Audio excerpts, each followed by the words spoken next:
guys, welcome back to my channel. My name is Beverly Ramabu and I am a fragrance enthusiast. Those of you who are returning, hello, and if you're new here, welcome. So without wasting any time, let's get into today's segment of a scent for your scent. We are going to be looking at a few things that I wish I knew before I started my fragrance collection. The first one on this list is testing in store is not enough. Honestly guys, testing in store comes with a lot of pressure because you are overwhelmed by all these fragrances and your nose tends to get fatigued. Even with the coffee beans around, it gets overwhelming.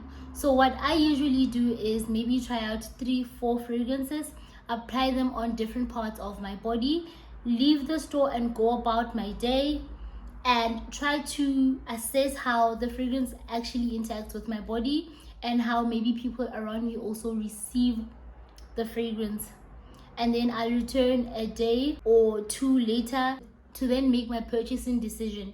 I don't like buying fragrances under pressure, and I don't like being exposed to a lot of fragrances all at once, especially when there's my money involved. So that's what I usually do. I break down my days and I'll be like, today I'm gonna try out 4, and then I'll return maybe next week to try out 4 again, or a few days later to try out 4 again, just to see and allow myself that time to really assess. I don't want to make a blind purchase or purchase something that I'm not really into and then I'll later hate. Not in this economy. Number 2 is that you can get discovery sets to actually introduce you to fragrances from the same house. Discovery sets are more common in niche fragrances, and what they do is they'll have different vials of fragrances packaged as a collection.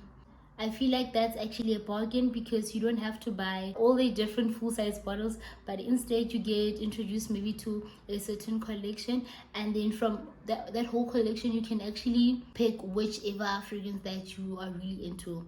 And for your designer fragrances, I've also come across the likes of Foschini, where they have a scent box, and with Foschini scent box, they have a variety of designer fragrances in one box, and you can return to the store and redeem a full-size bottle of any of the fragrances that were in the scent box at no additional cost. So I especially love that. And the third one is buy fragrance decants. If you are like me and you are into fragrances, but sometimes you just don't have 6,000 rands to spend on a bottle, especially if you've never really fully experienced it, or you've just experienced it like maybe once as a tester and it was not love at first whiff, So the next best thing to do if you want an original fragrance is buy a fragrance decant. I found that upmarket scents actually serves me in this department because they buy original fragrances, decant them in 8 or 10 ml bottles, and then sell them off at a small fraction of the original price. They've made niche fragrances affordable for me, or fragrances that I wouldn't necessarily maybe buy the entire bottle, but I'd want to review.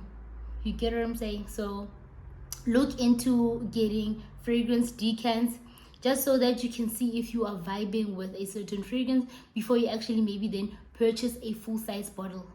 Number 4 on the list is that fragrance performs differently on paper and on skin. Don't ever make the mistake of purchasing a fragrance solely based on how it smells on blotter.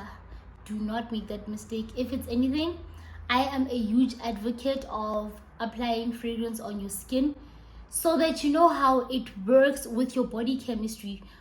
It might smell perfect on paper and you love it, and then the next thing when it's on your skin you're like, this is a bit underwhelming, or you're like, now this smells really different from the paper. One example that I've also had was this Coach Dream fragrance. I loved it on paper. I absolutely loved it. Purchased it, came back home, sprayed it, and I was like, why isn't it as mind-blowing as it was in store. You know, it's a beautiful fragrance, but it was not as appealing on me as it was on the blotter. You know, I really cannot fault it, but it then reacted differently on my skin. I still wear it. You guys can see that I've just had this like under like 3 months, and I've worn it quite a few times, but it's quite different on paper and on skin. Fifth one on this list is that you need to stick to a budget. We all can't afford your niche, your designer, or your indie fragrances, and that's why there are other alternatives like your dupes or your inspired by fragrances. And obviously with some of them they're not so good, and then there are some houses which really make good dupes or very good inspired by fragrances. So for those that really do well in that department, I'll come back here and tell you guys all about them so that we can all smell good without actually breaking bank. And the last one on this list is that you need to forgive yourself. You honestly need to forgive yourself. You are bound to hate a fragrance that you initially fell in love with. That's okay. It happens to everyone. What you can do, however, is maybe resell it on a platform that allows the sale of pre-loved items, or even gift it to someone. So yeah guys, this was my whole list. It is nothing exhaustive. I just wanted to share with you guys my experience so far and things that I really wish I knew, and I hope what I said will really help you guys in terms of purchasing your fragrance or making decisions around fragrances.